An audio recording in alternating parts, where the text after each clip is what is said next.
There's too much money here. I mean, nobody should be hitting lotto for 36 million and we got people starving in the streets.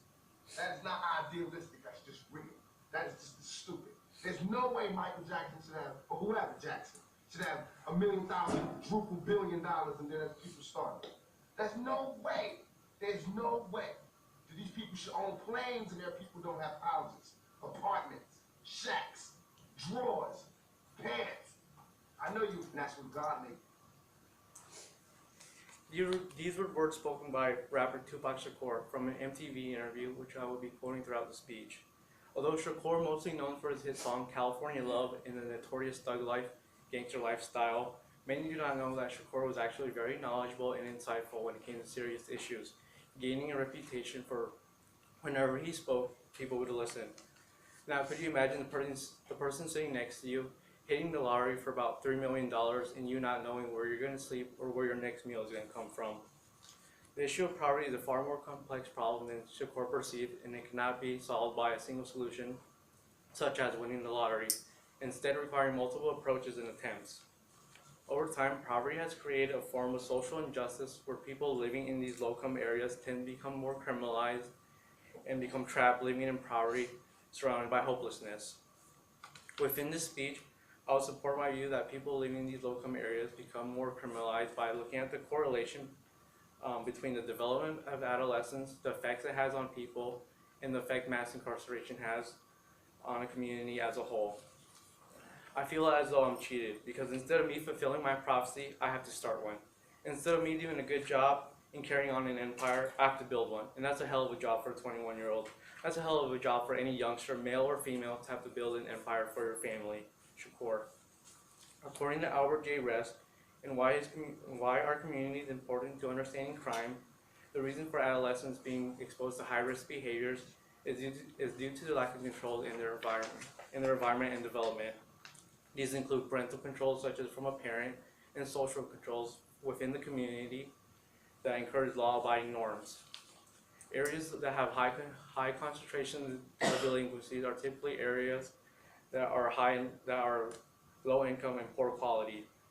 This is due to the disproportion of females being the head of the household and earning a wage that is below the line of poverty. This tends to be the main reason as to why there is little to no parental control, because the parent must leave their child in order to make a living. Without the lack of parental control, a child may develop an attachment due to another member of the community. This includes a local gang member, a drug dealer, a pimp, or even an alcoholic. In Roberts Crutchfield and Gregory Ruiz, The Effects of Mass Incarceration on Communities of Color, this practice contributes to later generations and increases the likelihood of living in these disadvantaged neighborhoods, as well as finding out that judges are more likely to distribute harsher punishments knowing that these kids are from these disadvantaged areas, developing a cycle of entrapment due to coming from this background. You need to help black kids, Mexican kids, Koreans, whatever, but it needs to be real, and it needs to be before we all die and you say, I made a mistake. We should have really gave them some money. We should really help these folks. It's going to be too late, and that's when you're going to have to pay your own karma. Shakur. As for the effects of incarceration, this is due to the lack of opportunities within these areas. According to Reese, whenever there are limited opportunities to legitimately get ahead, people will turn to illegitimate ways to get ahead for the same purposes, such as selling drugs or joining a gang as a means of income. In a study done by Becky Pennant and Bruce Western, say that once they are released, there are negative effects as well, such as the denial of social benefits, including welfare, the right to vote, and the requirement to meet with a parole officer, once again limiting these people who are already limited in various ways. Finally, I will address how the idea of entrapment and mass incarceration can positively and negatively affect in the neighborhood. The positive effect is obviously lowering the crime rate and even reducing the percentage of poverty and crime within that area. The reason for this is because the U.S. Census Census and the current population survey both define the official poverty rate as the level of income of the non-institutional, meaning that the people that are incarcerated, their income are not taken into account for. This is stated by Robert Defina and Lance Hammond in the impact of mass incarceration on poverty.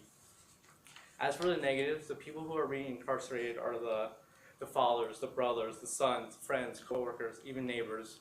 This causes a strain in a relationship to people around them and the potential loss of the head earner. As for when they are released, they are viewed highly negative due to the ex-convict status, which causes them to earn lower wages, be less likely to marry, or reconnect with their loved ones, causing a pathway back into a life of crime.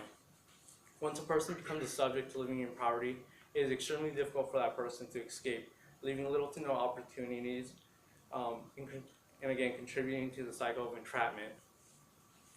As one can tell, it makes no difference whether you were born and raised in poverty, or were incarcerated and are now facing the drawbacks, or if you live in poverty. Poverty continues to be a complex problem that requires multiple solutions and approaches.